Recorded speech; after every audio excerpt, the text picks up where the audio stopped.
Welcome to Consciously Cannabis. I'm Carly, host of Consciously Clueless, the podcast bringing you this series. Together with guests, I'll be exploring cannabis through lenses of sustainability, mindfulness, and plant-based living. Bonus content from Consciously Cannabis will be available at patreon.com/consciouslycarly. Take a hit, or don't, all are welcome here, and let's get lit. Thank you for having me. I am very excited. I've listened to a few episodes of Consciously Cannabis, or it's Consciously Cannabis, right? Not Cluelessly. Okay. I know there's a lot of C words. So I want to make sure I get the right one. I really went for it. I love a good alliteration. Yes. Yes. Absolutely. Amazing. Alliteration is high key one of my favorite things. It's like the little joys of life, right? I feel so validated right now. Good. My coworkers, so I used to work in higher ed, and I would always try to make all of our little events have some sort of alliteration with it. And they're like, oh my gosh, just plan the event, Jabria.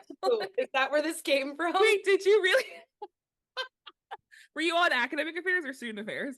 Student affairs, working as an advocate for survivors of sexual assault and dating violence in the gender violence prevention program. Good for you. That is fantastic. Yeah. Wow, yeah. I love that. I've been both academic and student affairs, so run the gamut in what I've done, but no longer in higher ed for multiple reasons. Was not aligning with my values anymore. That'll happen. That'll happen with some of these systems, right? You're like, it's a business, right? They don't want to talk about that part. It's a business. Don't get me started on nonprofits in the complex there as well. These little capitalists. Oh my gosh. Ooh, we have to start. That's what to say. We're going in already. We're going in so hard. I'm so here for it. Okay, so I do want to introduce you to yeah. So I found you on Instagram and have instantly fell in love with your vibe, obviously, clearly, and just was so like, this is the content around cannabis that I am looking for and looking to highlight. And I'm happy that you're here. I'd love for you to share with listeners a little bit about what you do, your coaching, and then we'll go from there. Yeah, that sounds great. Thank you so much for those kind words, by the way. That always is very affirming. So my name is Jabria Craft, also known as That Dope Coach. And I launched my cannabis coaching business in April, which is crazy that it's only July right now. I soft launched back in December and was like slowly posting things, but did not do a full launch until 420 because again, I love cutesy little things like that. You gotta lean in. Little thing. Gotta, right? Like I try to represent lots of different sides of stoner culture, but that's one that I'm sticking to 100%. So my business, let me back up a little bit. So I got credentialized as a cannabis educator and a cannabis coach. Started with the educational front, then was like, let's take it deeper with coaching. Because I've been interested in the cannabis space since about 2021. Okay.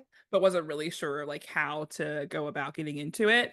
And we could talk about like how I got further back than that. But with the business side of things, I knew that I wanted to help people have access to the information that I struggled to find. And I did this coaching program. It was amazing. Shout out to Cannabis Coaching Institute. But I had to pay a lot of money to learn all of that info and be guided through it and have trusted resources. And there were so many questions and things that I could have avoided throughout my journey had I had information. There are so many things that I wish that I had known earlier, not even in so to like avoid, but to have a better relationship with cannabis from the jump. And then also learning like the history of the plant and like the social impact. Yes. There's so much that we just don't know and don't talk about. And because of all the censorship issues, like it's hard to find info out there that's not from, you type in cannabis into Google and it's sending you to the National Abuse Hotline. There's some really terrible systemic things that try to keep this information away from you. Yeah. So I was trying to reach people who were like in a similar place of me of I've either been interested or have been using this plant, but don't really know how it works, don't really know how to use it like properly or like in ways that really serve me. Maybe I have a somewhat toxic relationship with it because I've been overusing it to compensate because I'm only using one type, like all those sorts of things. And so I was like, how do I reach those people? Like, how do I get the info to them?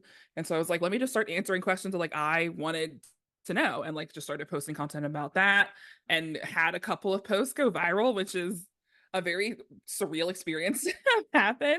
But it brought in over 20K followers to my account, like looking at my content and then starting to see like all of the correspondence that's happening in the like chats and in the what is not chats but comment section. Like Yeah. people are really like sharing their stories and talking about how this plant has changed their lives and saved their lives, and even the ways that they struggle with using it but like still benefit from it. So that's like where I'm trying to build off now, is like how do we get this information out there in a way that people can absorb more easily and affordably, because that's the big thing, is there's so much gatekeeping, and accessibility is really difficult because a lot of things have major price points behind them, or in front of them I should say. So my business started as like a coaching space, and I've been leaning more into like group coaching instead of one-on-one, because again, that community piece I think is really important. But also going back to more of the educator roots. Like I said, I have a background in higher ed. I've been really vibing and getting good feedback about the way that I talk about things. And so trying to find ways to have like more educational resources. So that's where we're shifting a little bit. So it is coaching as like a major part of it, but like really moving into the educational front and like telling people what they really need to know about how to use it responsibly and intentionally.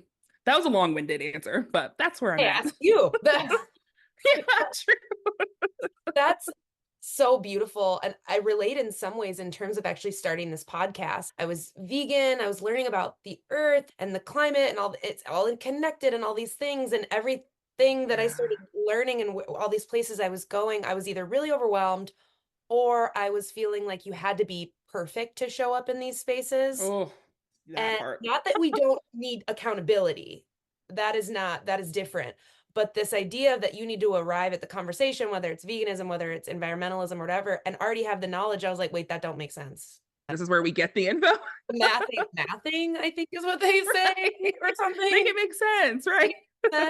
And so I was like, I guess I'll just start a space where I can talk to all these cool people about these conversations, and it feels like you get to show up and you get to learn, and you're going to be held accountable and all, yeah, of course, but you get to be like, I don't know.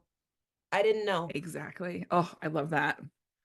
Having space for that is huge, because Mm-hmm. there's not a lot of space for that in so many educational spaces. They expect you to immediately know, to come in with some sort of foundational knowledge. And again, the math ain't math. Yeah, right. And then these, we're going to go back in where we started. These are capitalists. This bullshit system is making us feel too that it's like you can't even fuck up when trying to do better.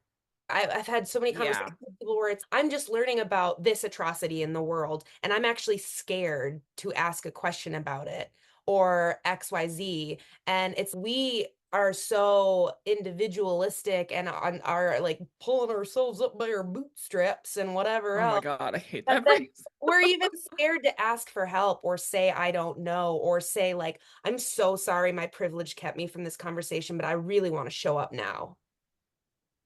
Yeah, no, I think that is such an important thing to name.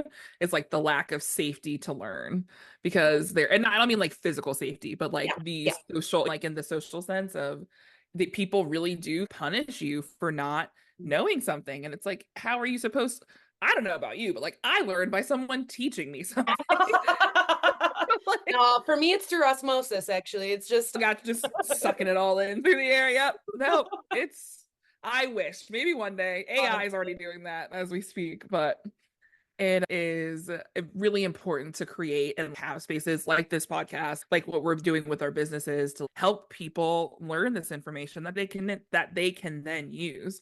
Because I think there's, like you said, there's so much shame, I think, that comes with it. yeah. And I would love to think that's not coming from an internal place, but I think it's internalized from what we're hearing externally of you have to show up in a certain way. You have to always be like, I think a lot about productivity in a capitalistic way of like, why are we always pushing ourselves to be doing more and more? The idea that rest is rebellion is something I've really been trying to embrace. And I know we're going a little bit bouncing around, When but I I think tell it's all you, connected.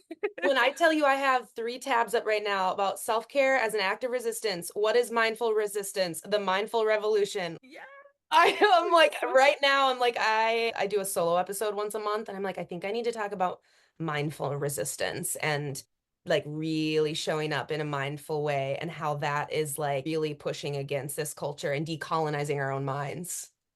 Big time. That's a huge part of the cannabis conversation as Yes. well. Of like the reason that they don't want us knowing about it is because it's medicine that we can grow ourselves and that we don't have to go through someone else and exchange hands, exchange money, have money exchange hands to be able to get our medicine.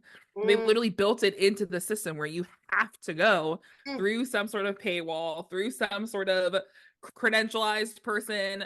And not to say that like doctors aren't valid, like modern medicine isn't valid, like all of that, sure. But like that is the true tea behind it all, is that it's not because it's bad for you. It's not because it's wrong or like Right. morally reprehensible. It's literally because it doesn't make them money. Yes. And our entire system is run off of making money. All of the decisions about what happens on a day-to-day basis is about making money. I think even when we're seeing more of these social, I'm part of the queer community, we have seen so many different legislative acts coming down around queer folks and policing bodies. And on the one hand, sure, we could tie that to some tie from the right wing to religious, the Yeah. Christian. Yeah. We can tie it there, but in Like, reality, it really is going back to money. It's going back to who's in charge of these things, who is leading things, who's actually making decisions. And all of that is tied to capitalism and money. So it just, any way that we can remove ourselves from that and act against it, even if it is just resting, if it's not producing, if it's not constantly consuming, like that is the way that we can rebel. and when I you feel got that. into cannabis personally, were you motivated for like personal stoner reasons? Was it the social aspect? Where's that journey begin? Yeah. So my journey with cannabis has been an interesting one. So I, in college, dabbled, loved the feeling of being high. Anytime I can get my hands on it, would consume either edibles or smoking, but was not at a place of I'm going out and procuring my own. It wasn't really until maybe like 2019, I was living by myself and I had a routine of every Friday I would like smoke a little corner of my bowl because my tolerance was absolutely nothing back then, which is great and Sounds totally cheap as fine. hell and lovely. Yes, like I would literally have a quarter last like over a month. And so I would have my little routine of I would spend like my little Friday or Saturday nights by myself and watch a movie and just have my little vibe because I lived in Williamsburg, Virginia, which was like not a place for a young single person to be thriving. And so I got into the routine of through the weekends like I would use it, but it wasn't really until COVID. So I Mm. moved back home right before the shutdown because my mom was sick. And so I was taking care of her from probably like March is when she started getting really sick until June, which was when she passed. And COVID, dead mom, all of these things happening at one time. It was like I was smoking like a chimney. It was a Yeah, day in and day out. I need to check out. Like I I got need I to gotta right go now. from reality actually. I'm gonna 100%. disassociate so hard.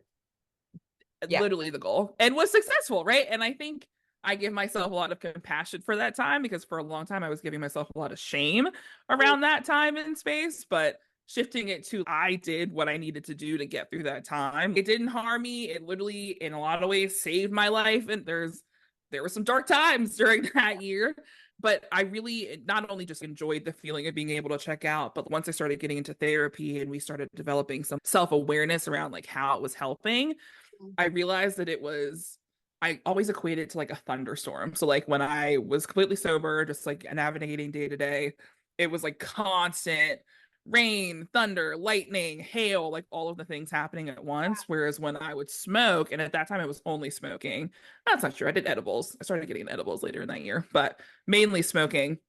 And they would literally turn it into like clouds that were passing. So it's Oh, yeah, like what? there might be rain in one, there might be thunder, there might be lightning, but it's not all happening everywhere, everything all at once type of like Wow. mental and physical feeling.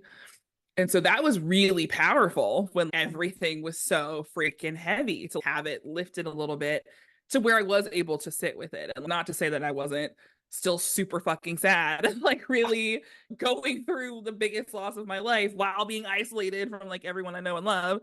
So it was tough, but it really helped me sit with it and sit with myself in ways that I hadn't before.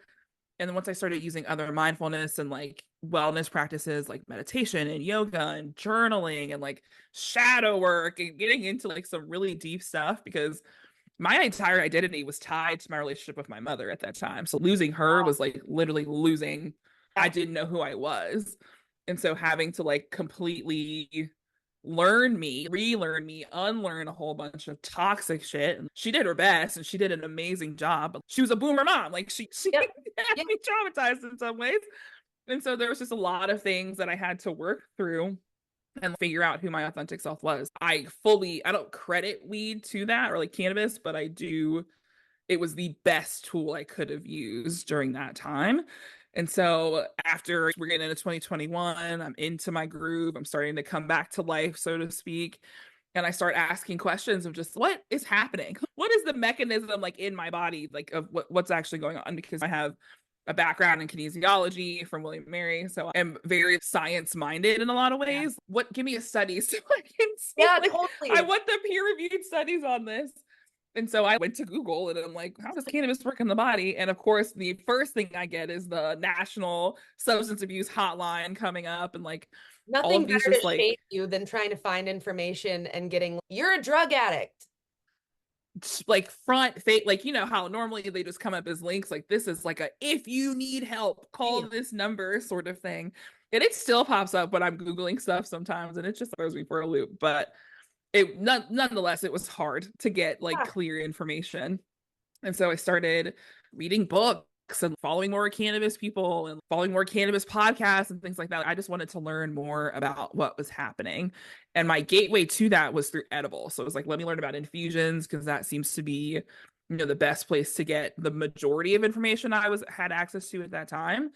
And then learned about the endocannabinoid system, was fascinated, was like, I need to go deeper. And then I found CCI, Cannabis Coaching Institute, and it just unfolded from there. But it was a long journey, and it took me even past finishing my program to get into a fully intentional space with cannabis. Yeah. So I think even because that was 2020, 2021, so 22, 23 even, it was pretty social. It was part of my daily routine, but like I would smoke before I would do yoga, but then I would also smoke before I did the dishes, and I would also smoke before I did like literally anything, which like there's nothing wrong in that. And I really try not to have any like shame or like project any shame on people who consume in that way. But it was not necessarily like the most helpful space for me, most helpful space for me. So it took me a while of truly learning, like, how do I want to feel? What is it that I'm trying not to feel? Is this the best way to deal with that? Are there other methods I need to be trying at the same time? Starting to get really clear on like how different cannabinoids felt in my body, what different terpenes felt like in my body, and like knowing what a cannabinoid and a terpene was a huge piece of that. You're not just going to be sitting around smoking weed and be like, let me start thinking about the cannabinoid profile. Like, you don't know what that means. Right. So it was once I learned about those things and I was like, let me start trying to just be more intentional. I turned 30 last year. I'm trying to be more intentional with like my health in general. And so it really has transitioned in this overhaul of like how I live and like how I approach my wellness and how I approach my relationship with my body and with myself. Again, another long-winded answer, but that's where we've been.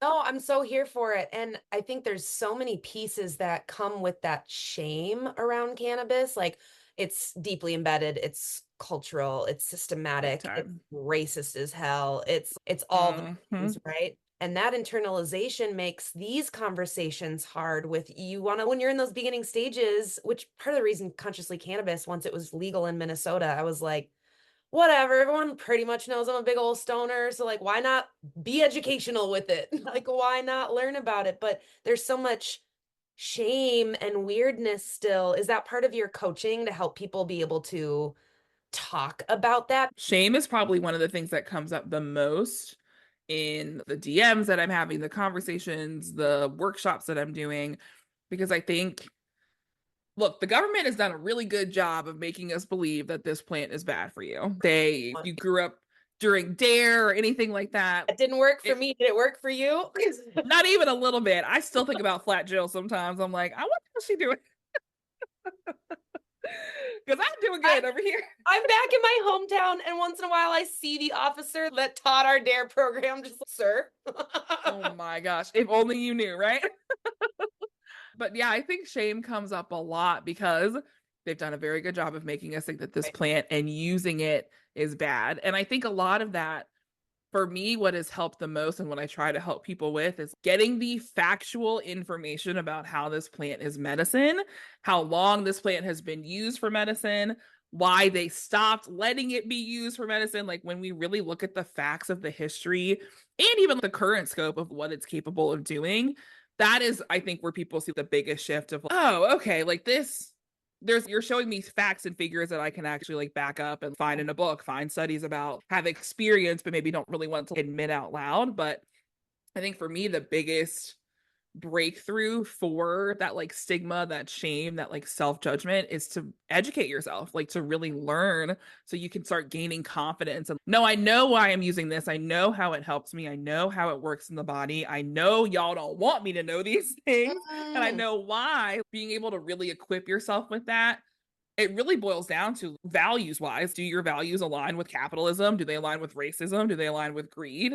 No. Okay. So let's move to the camp of being open to learning about something that has actually nothing to do with those things, but our government has used the system against us. I was trying to make a verb like, out of that. That doesn't exist. I'm into that. Is that what we're doing now? we're gonna roll with it. I was into it. I was like, where this is going. you got the gist. I got it. And I think education is the biggest breakthrough for that. But also, I think that's part of my platform is let me showcase what cannabis use looks like for me, some like common thoughts and like pain points that people who use cannabis feel. Because that piece of, I think there's so many people, and I myself was in this spot as well, of I know this is helping me. I know this has changed my life. And I still feel so guilty for using it. I feel like I'm a bad person. I'm going to hell if you believe in hell. All of those things start to come up because that's what's been pumped into us. But I think for me, a lot of unlearning some like larger systems at play that have internalized in myself has helped me start to unlearn how this has been systemized, or whatever word we're using. It's helped a lot. It's just like learning and unlearning at the same time. Well, I'd appreciate in your content too that you had a reel that's it's okay if you just smoke weed because you want to smoke weed. And also here's some wellness. And also here's some talk about mental health. And also this. But I love that you're like, you can also just do it because I think that's like where and it's interesting. So when I was first like launching my business, I was like, do I want to be more on the medicinal side? Do I want to be more on the recreational side? And I think there really is this perfect marriage of both, like in the wellness space. And I think when we talk about wellness, it's such a broad scope of things. So people assume that it means, like you say wellness, people think like yoga and veganism and like all of those things, which are valid forms of taking care of yourself and having wellness. But at the core of it, it literally is like, are you well? Like physically, mentally, emotionally, spiritually, all of those things. And cannabis plays into all of those major areas. And so approaching it from that lens of, okay, if it's helping your mental health, that's valid. If it's helping you make it through the day, that's valid. If it's helping your pain, that's valid. If you just enjoy being high and like you're not harming anyone, like there's nothing disruptive going on in your life, that's also fine. Even if it is disruptive in your life, that's fine. Let's take the shame away from it and start to learn, okay, like how can we make it less harmful? How can we make sure that we're using it in a way that actually serves us and is meeting our needs? And so instead of coming from it of this is how you should use it, this is the only way you should be using it, if you're a stoner, like you're not our type, like I think there's a lot of this reclamation of the word stoner is great in some ways, but it also is taking away some of the just people smoke weed because they like weed. They enjoy the experience of being high, and there's nothing wrong with that. And so yeah, I try to make that as clear as possible. And I've gotten some mixed responses of like people who are more on the recreational side or more on the medicinal side. And I'm like, look, like this is not for you then. Like you stay in your lane. You're welcome to come into mine if you want to learn something. But if you want to stay in yours, you can stay. We're cool.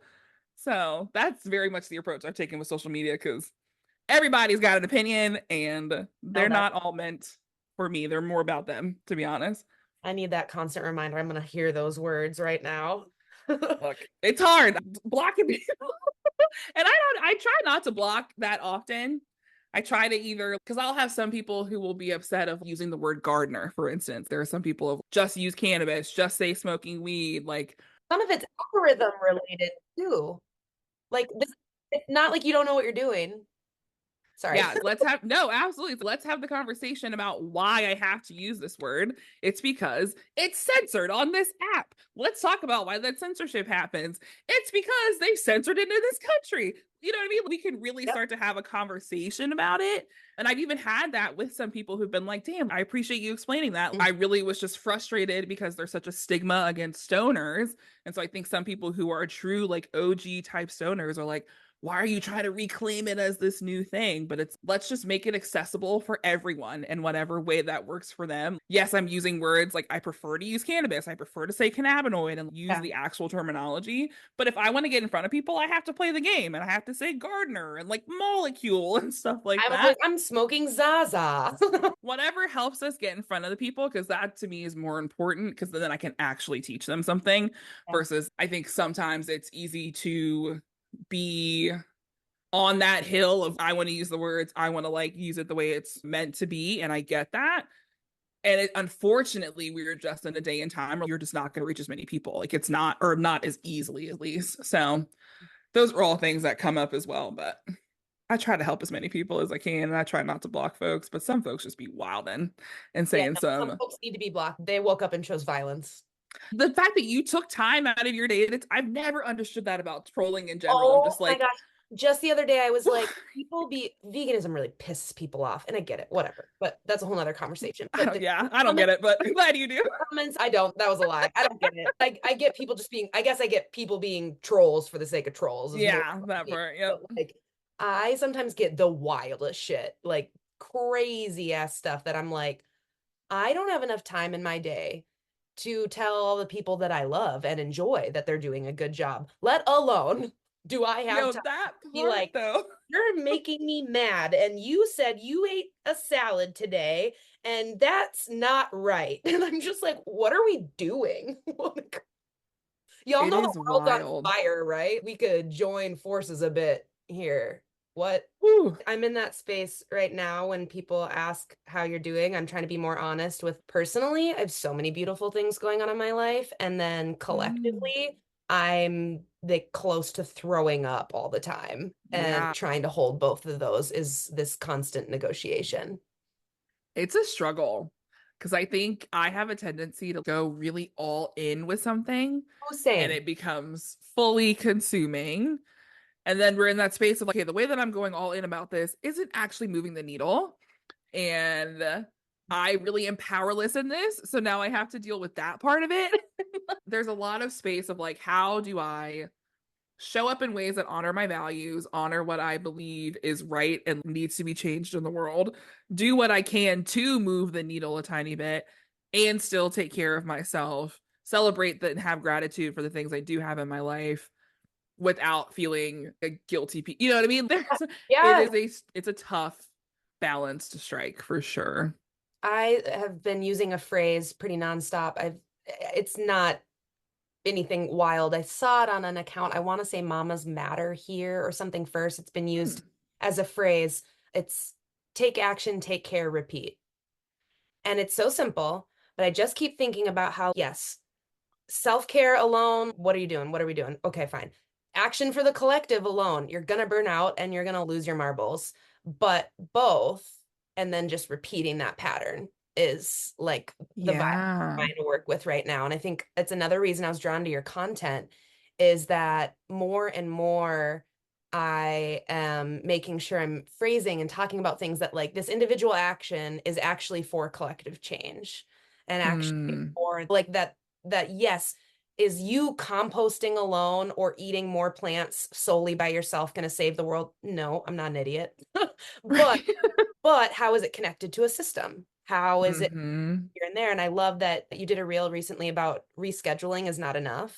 And I thought that was a great example of how you're saying, okay, I'm talking often about personal cannabis practice, and here's how it's connected to something bigger than that. And here's how to have that conversation. Could you talk a little bit about that?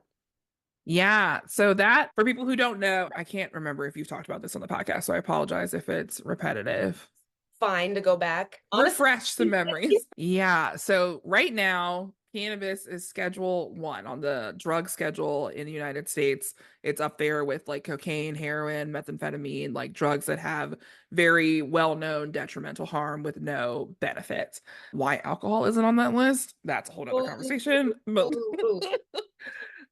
anyway, so cannabis. We're both like, All right, moving on. We'll just move on. Yeah. Let's move on. I can't tackle that one today. But cannabis is Schedule 1, so meaning it has the most amount of restriction that you can on any sort of substance. So Biden, if y'all remember during his campaign, said that he was going to decriminalize cannabis. What he has done instead is worked with the FDA to reschedule it from a Schedule 1 to a Schedule 3. So that essentially means that it's in the same category with like ketamine and I think like codeine, like with other drugs that have a therapeutic use but also can cause harm type of thing. Again, cannabis should not be scheduled at all. And so the whole point that we're trying to get across is why are we moving from Schedule 1 to Schedule 3 instead of removing it from the schedule entirely? Because moving it from 1 to 3 honestly just gives big pharma and big business a chance to get in there first. It Speaking of allows them. capitalism, That's exactly it. If this is really just good old Joe Biden passing this on to his buddies who can make money, this is not. No one gets released from prison. No one's records gets expunged. No one even technically has better access to the no plant. Like this systematic just change. no systematic change. And so we are really encouraging folks. Right now, there is a public commentary period where you can write and submit a comment to Biden that he is legally required to read every single one. Mm-hmm. And those go, I think the closing date for that is July 22nd. So and the way that I tried to approach it was like you said, like I'm working with folks on more of the individual scale, but we cannot talk about this plant without talking about the history and talking about the social impact of it and the war on drugs, specifically the war on cannabis. Maybe not specifically. We're talking about the war on cannabis, but like the war on drugs in general has Correct. targeted primarily Black and Brown communities, especially impoverished, Yep. incarcerated thousands of people for crimes that people are literally doing every single day right now legally. So like selling marijuana, possessing cannabis, and the word marijuana is also like very political in and of itself. Like it was a political tool to get people to associate it with the Mexican immigrants coming in from the Mexican Revolution. And they were like, let's use the racism that's already here and call it marijuana, associate it with them. Anyway, let's use the racism that's already here is so fucked and so true. It's so real. It's so real. They do that all the time. Like, and it doesn't have to be racism, but like sexism, all of that stuff that is already present, they use it as a tool for capitalism. The thing that gets me is it's not even for some sort of like moral like belief. It literally is for money. For money. But my approach when talking about rescheduling is if you care about this plant, if it has helped you in any way, if you believe that it should be used as medicine, we have to push to deschedule because rescheduling does not help any of the people incarcerated. It does not help any of the communities that have been the most harmed. It doesn't even help you on an individual level have like better access to this plant. So like, why are we rescheduling? Let's just get her off there completely. I'm glad that we talked about this again because I think I talked with Riley Kirk about this Cannabis. Yes. Okay. I thought you had mentioned it. Yeah. And we talked about it a little bit, but I think it really bears repeating. And this is a direct way to think about it from a collective perspective. Big time. And I think it's been interesting because there are a lot of ways you can look at it on like the macro and the micro scale. But even if you are someone that is like, how does this affect me? Like, why should I care type of thing? I always like to talk about the fact that it is very difficult to find consistent access to your medicine, to know exactly what is in it. And when I say medicine in this frame, I'm talking about cannabis. It's really difficult to find consistent access, to know exactly what's in it, to find it affordably, to find it where you need it, when you need it, that sort of thing, and to not be terrified that you're going to get in some sort of legal trouble for using it. And so if you are not able to look at it from the collective view, which I would really hope that you can, on a baseline level, it is an unfair way that we have treated people who've used this plant, especially considering that there are people making billions of dollars off of doing the exact same thing right next door, literally. At least look at it from that perspective of if you want to have consistent, safe access to the plant, this is a part of that as well. That's such a good reminder because I think with some of these things, as we unlearn and relearn, right? We got to unlearn it and relearn it a few times. Big time. Mm-hmm. That is something for me that I've been thinking about recently on how for years I was just like a self-help junkie. And if this book will save me and this book will save me and this, and now I find myself actually going back to books and like reading something again and reading it slower. And oh my, we are, This yeah, book right here. I know you're not doing video, so let's try to put it in the show notes. But this yeah, book right yes. here, The Emperor Wears No Clothes by Jack Herer. Everyone knows the Jack Herer strain if you're a cannabis person. This, I'm telling you, if you want to know about the history of this plant, how they have demonized it, and all of the ways that it can be used, I 1000%, I'm reading it for the second time, 1000% recommend this book.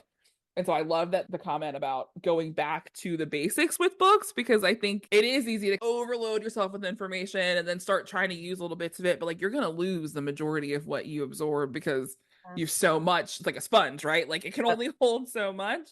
So I love like being able to reabsorb things over Yeah, time. it feels like a level of maturity seems like the wrong word, but it's the first thing that came up. But just of the, oh, maybe I should go back to that.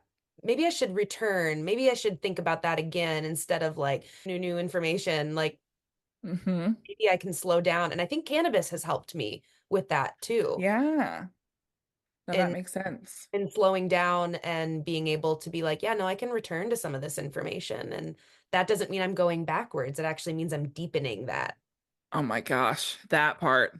I think I don't know if it's ADHD thing or just like a me thing, but I have a really hard time with that sometimes of going back and doing something that I've already done because it's like the dopamine's gone from it. Like I've already struggled through Been with there, just with done that. reading. I'm a big audiobooks person. To go back through and read something requires just like a lot of focus and Yeah. concentration, which cannabis helps me with as well, but that being able to revisit something and still get more value out of it, like it's the good shit right there. Good shit. That's when you get like that next level of that nugget of Yeah. information hits different.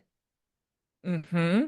That's so true because you can read something at like different periods of time in your life. Like in the same way, if you watch a TV show when you're younger and you watch it older, you're gonna pick up on different stuff. You're gonna relate to different characters. You're gonna jive with different jive. Comparison. Jeez Louise.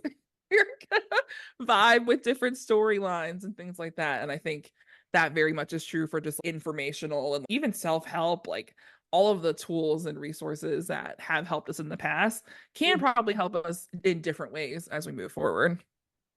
So I could probably talk to you for 4 or 5 hours about this, no less, I'm sure. But in the interest of time, maybe you can come back for a part two someday. Yeah, I'd be happy to. I'm wondering, like, what's exciting you right now about this space and about the business and about what you can do? What's lighting you up right now where you're like, holy shit, this is happening? Yeah. I think so. I did not expect to grow my account so quickly.